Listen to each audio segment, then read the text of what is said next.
Wouldn't it be great if the ball was just a bit bigger?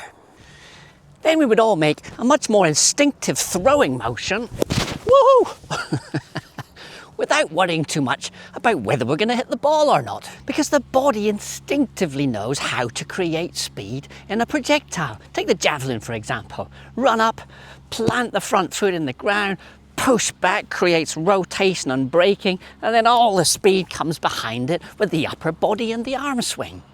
Baseball pitcher, same thing. Big step forward, push in the ground for rotation and braking, and all the momentum and the speed comes behind him from the upper body and arm swing.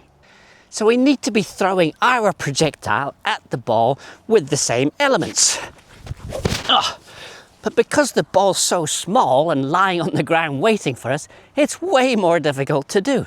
So we need to do this from a static position, but the elements of the downswing are the same. We need to plant the weight on that left side for the right-hand golfer. We need to push in the ground to create rotation and braking, and the braking will help the momentum of the upper body and arms create speed on the way through. So in this video, we are going to plant and push to help you hit the ball way further. Woo! I'm Andrew Cullen. If you want to swing better, think better, sharpen up your short game, golf yourself to life, and subscribe here.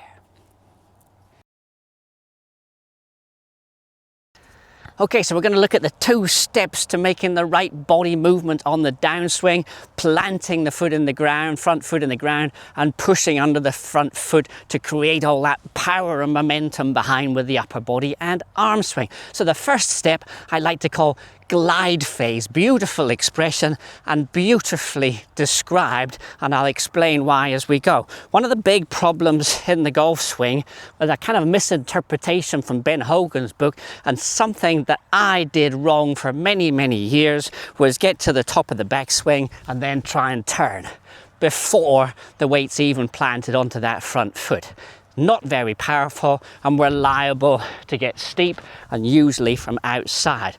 So turning from the top of the backswing is kind of the wrong interpretation of what Mr. Hogan actually did.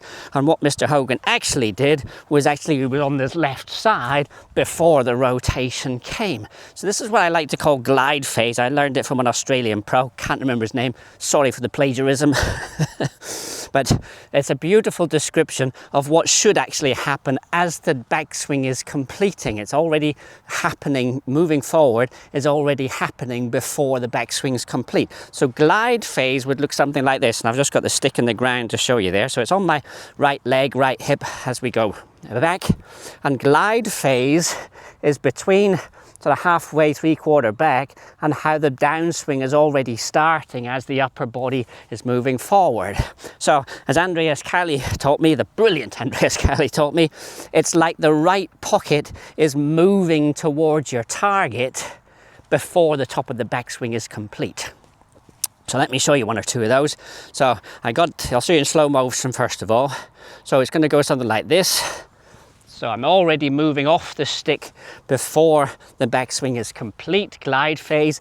And obviously I've got, like the javelin thrower, like the baseball pitcher, I'm planted. I've got my weight already on that left side, and I'm ready to create lots of speed and momentum in the upper body by using the ground properly. All right, so let me show you one. So foot's on the stick, so outside the foot's on the stick, right hip's on the stick, and you'll see again up at the top of the backswing, before the top of the backswing, my right hip starts to move towards the target.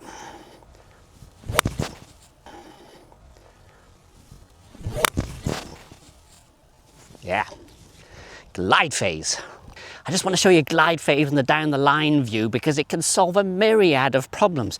One of the other problems that comes out of trying to turn too early is we get some early extension. I was a chronic early extender through most of my playing career. Somehow managed to deal with it like the great Jack Nicklaus and Johnny Miller did, but very difficult to get a repeatable, powerful swing. So glide phase, again, just moving the right pocket towards the target before the back of the swing is complete can really prevent the pelvis from moving forward.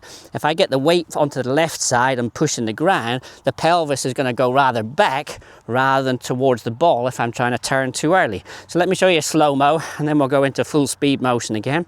So here's again 1/2 to 3/4. My right pocket is now going to move left or towards the target. So the weight is planted on the left side.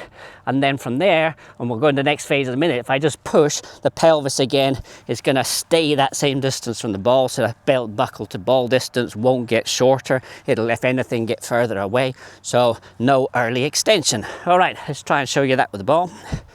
So again, I'm just thinking of moving the right pocket just a little bit towards the target before the backswing's finished. So Scotty Scheffler style, I'm well ahead of the ball at strike. All right. Whoa, nailed it. If you're scrolling through YouTube and not finding the answers to your golfing questions, consider checking me out at Buy Me a Coffee, where my members ask me questions and I give them their answers in video format, and the library of all these videos grows so you can get access to all that information. See you at Buy Me a Coffee.